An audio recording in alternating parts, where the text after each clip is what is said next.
Hello प्यारे बच्चों, let's read the question. The question says a uniform rod of mass small m and length l is pivoted at a point p. एक rod है, ये point O से pivoted, इसका length l है और मास m है. The rod is initially in vertical position में initial है और टच कर रहा है ना, touching a block capital M which is at rest on a horizontal surface. ठीक है, यानी कि वर्टिकल है और ऐसे हॉरिजॉन्टल सरफेस को टच कर रहा है. The rod is given slightly jog. जैसे ही रॉड को एक जॉग प्रोवाइड किया जा रहा है ना, पुश प्रोवाइड किया जा रहा है and it start rotating about point O. ये पॉइंट O के थ्रू रोटेट करना स्टार्ट कर देता है, जैसे फिगर में शो कर रहा है. This causes the block to move forward. अब इसके चलते जो ब्लॉक कैपिटल M है वो आगे जा रहा है. जैसे ये रोटेट करेगा तो उसके ऊपर एक फोर्स लगाएगा जिसके चलते वो कैपिटल M मास का ब्लॉक आगे जाएगा, जैसे फिगर में दिखाया गया है shown. The rod loses contact with the block at the theta equal to 30 degree. जैसे ही theta equal to 30 degree formation हो रहा है वैसे ही दोनों के बीच का कॉन्टैक्ट लॉस हो जा रहा है. सारे सरफेसेस स्मूथ हैं, है ना. तो सबसे पहला क्वेश्चन पूछ रहा है ये कि the value of capital M by small m is, यानी कि कैपिटल M से स्मॉल m की वैल्यू निकालिए. तो सबसे पहले बेटा बनाते हैं फ्री बॉडी डायग्राम इसका, है ना. तो अगर देखोगे बेटा तो सबसे पहले यहाँ से इसका mg जो होगा वो नीचे लग रहा होगा, है ना. यहाँ से इसका mg जो है वो नीचे लगेगा, तो mg नीचे लगा दो, है ना. दूसरी बात, इसके ऊपर दो टाइप के फोर्सेस लगेंगे, एक्सेलरेशंस. एक तो टेंजेंशियल एक्सेलरेशन AT. तो AT की वैल्यू क्या होगी? AT की वैल्यू होगी बेटा आपका अल्फा इंटू, है ना, यानी अल्फा क्या है? Angular acceleration into L. Alpha into L. Centripetal यानी AN की वैल्यू ओमेगा स्क्वायर L. ठीक है ना. तो दो चीज़ें मिली हमें यहाँ से. एक तो मिला AT जिसकी वैल्यू हो जाएगी क्या? Alpha into L. और दूसरी वैल्यू मिल रही है AN जिसकी वैल्यू मिल रही है ओमेगा स्क्वायर इंटू. दूसरी बात क्या है बेटा कि जब ये इसके ऊपर फोर्स लगाएगा नॉर्मल रिएक्शन N, तो ये भी रिएक्शन N एक्सपीरियंस करेगा अपोजिट डायरेक्शन में. तो यहाँ से, है ना, जो कि सेंटर से डायरेक्टली मतलब सेंटर पे लग रहा है डायरेक्टली डाउनवर्ड, ये mg रहा. फिर हमने एक्सेलरेशन भी निकाल लिया और ये रोटेट कर रहा है इसके रिगार्डिंग, यानी कि इसका एंगुलर एक्सेलरेशन जो है वो है अल्फा. तो सबसे पहले हम इक्वेशन लिखते हैं, है ना. तो इक्वेशन ऑफ टॉक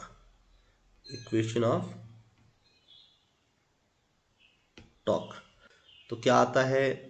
एक मिनट.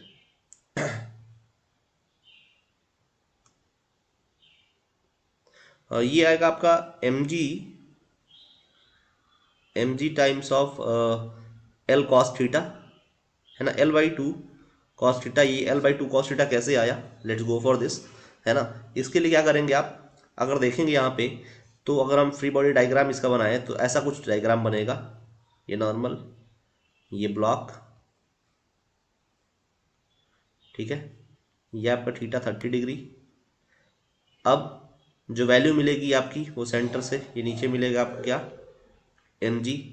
ये वैल्यू मिलेगी L/2, है ना. तो उस केस में अगर इक्वेशन लिखेंगे तो mg L/2 cos theta minus n sine theta equal to हो जाएगा n alpha times of L/3. n alpha L/3. तो हमने टॉक के लिए इक्वेशन लिख दी, दोनों टॉक को मिला दिया हमने. अब हम करते क्या है, दूसरी बॉडी अगर इस ब्लॉक पर देखें तो इस ब्लॉक के लिए क्या हो जाएगा फॉर हैवियर ब्लॉक, तो जिसका mass capital M times of A जो होगा वही इसके नॉर्मल रिएक्शन फोर्स है जो कि इसको मूव करा रहा है. तो अब हम क्या करते हैं, इसको लिख लेते हैं कुछ ऐसा कि N equals to capital M times of A. तो A equal to capital N by capital M. तो ये दो इक्वेशंस हमारे पास मिल चुकी हैं, है ना. एक तो है टॉक का, दूसरा है एक्सेलरेशन का. लेकिन अगर बात करेंगे आप तो जो टोटल एक्सेलरेशन है A वो क्या हो जाएगा? AT sine theta. अब आप एक बात समझना, अगर यहाँ से कंपोनेंट तोड़ते हैं तो यहाँ पर AT तो नीचे लग रहा था, इधर AT नीचे लग रहा था, है ना. अगर देखेंगे यहाँ से तो ये वाली एंगल जो होगा, ये वाला एंगल तो थीटा होगा. अगर ये वाला एंगल थीटा तो इधर मिलेगा आपको AT का साइन थीटा, और अपोजिंग मिलेगा क्या आपको? अगर ये थीटा देन ये भी वैल्यू थीटा मिलेगी. तो अपोजिंग जो फोर्स मिलेगा वो मिलेगा AN, यानी कि ये रहा AN, तो AN का कॉस थीटा. ठीक है. तो अगर टोटल एक्सेलरेशन देखोगे तो AT sine theta minus AN cos theta, ठीक है। A T sine theta minus A N cos theta, एक वैल्यू ये भी मिल गई। ये सारे इक्वेशन इंपॉर्टेंट है। अब फाइनली ए एन की वैल्यू हमें पता है ओमेगा स्क्वायर एल होती है, तो इसको भी हम लिख लेते हैं फटाफट, ठीक है। अब हम आते हैं किस पर, 9। अब हम आ जाते हैं किसका ऊपर, इक्वेशन के ऊपर। तो इक्वेशन कैसे हम बनाएंगे ये थोड़ा ज़्यादा इंपॉर्टेंट है, इसको मैं मिटा देता हूँ चाहूँ तो, ठीक है। इक्वेशन पे आते हैं ना। तो सबसे पहले जो इक्वेशन हमारा बन के आता है वो आता है एम अल्फ़ा, है ना, M alpha L upon 3 equal to M G by 2 cos theta minus N by M sine theta, है ना। ये यहाँ से एन बाई एम से हमने बनाया है ताकि एन बाई एम को इजीली लिया जा सके इक्वेशन के अंदर। अब हम करते क्या है, अब एम एम एम कैंसिल कर देते हैं, है ना, डिवाइड करके, एंड देन हमारे पास क्या मिलती है वैल्यू, इधर m, ठीक है ना, इधर मिल जाता है m। तो अब करना क्या है हमें, वैल्यू मिलती है आपकी अल्फ़ा इंटू एल, है ना, alpha into l equal to 3/2 ji cos theta and minus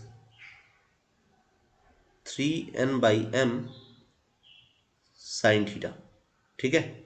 अब हमारे पास इक्वेशन ऑलरेडी है 80 sine theta minus A N cos theta equal to a, और ए की वैल्यू वन निकाल रखा है पहले से ही, एन बाई कैपिटल एम।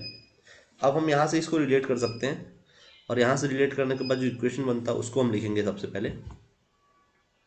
तो 80 साइन थीटा, अगर 80 की वैल्यू देखें तो 3/2 फिगर से, है ना, निकाल सकते हैं हम 80 की वैल्यू 3/2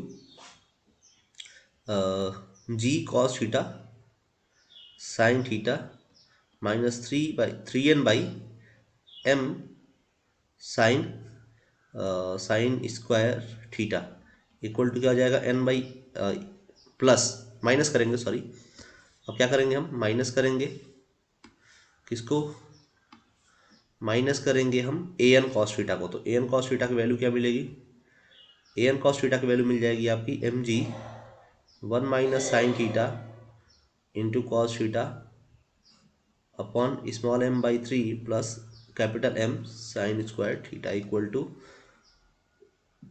n/m, ठीक है। लेकिन अगर कॉन्टेक्ट लूज हो रहा है थीटा इक्वल टू 30 डिग्री पे, अगर थीटा इक्वल टू 30 डिग्री पे कॉन्टेक्ट लूज हो रहा है तो उस केस में हम क्या लिखेंगे, हाँ एक मिनट, ठीक है। अगर कॉन्टेक्ट लूज हो रहा है तो हम क्या लिखेंगे, इफ, जस्ट वेट एक minute, if contact loss a theta equal to 30 degree, 30 degree पर अगर थीटा पे कॉन्टैक्ट लॉस हो गया है तो हम वहाँ पे क्या कह सकते हैं, वहाँ पर अपन कह सकते हैं कि जो नॉर्मल होगा उसकी वैल्यू क्या हो जाएगी, ज़ीरो हो जाएगी। तो अगर नॉर्मल को ज़ीरो कर दे अपन, then what will we have, हमारे पास क्या बचेगा अब, तो बचेगा 3/2 जी √3/2 थीटा की वैल्यू, है ना, रख देंगे हम, into 1/2 minus M G 1 - 1/2 into √3/2 upon m/3 plus capital M/4 equal to zero, इसकी वैल्यू ज़ीरो कर देंगे। अगर हम सॉल्व करते हैं तो वैल्यू क्या मिलती है, 3√3/8 equal to m into 1/2 into √3/2, अब m/3 अब प्लस कैपिटल M/4। अगर इसको सॉल्व करोगे आप तो वैल्यू क्या मिलेगी, 3/8, है ना, √3 को कैंसिल करा दिया हमने, 3/8 equal to M/4 upon M/3 plus capital M/4, ठीक है। अगर m को नीचे लाते हैं then we will have 3/8 equals to 1/4 upon 1/3, है ना, capital M upon 4 into small m। अगर फाइनली हम इसकी वैल्यू निकालें तो स्मॉल m/m की वैल्यू निकल के आती है 3/4, और capital M upon small m की वैल्यू निकल के आएगी 4/3, ठीक है। और पूछा क्या गया था, कैपिटल M रेशियो, है ना, स्मॉल एम। तो capital M is to small M का जो रेशियो आएगा वो आएगा बेटा 4:3। I hope you understood it well. All the best. So correct option will be 4:3, option number 3.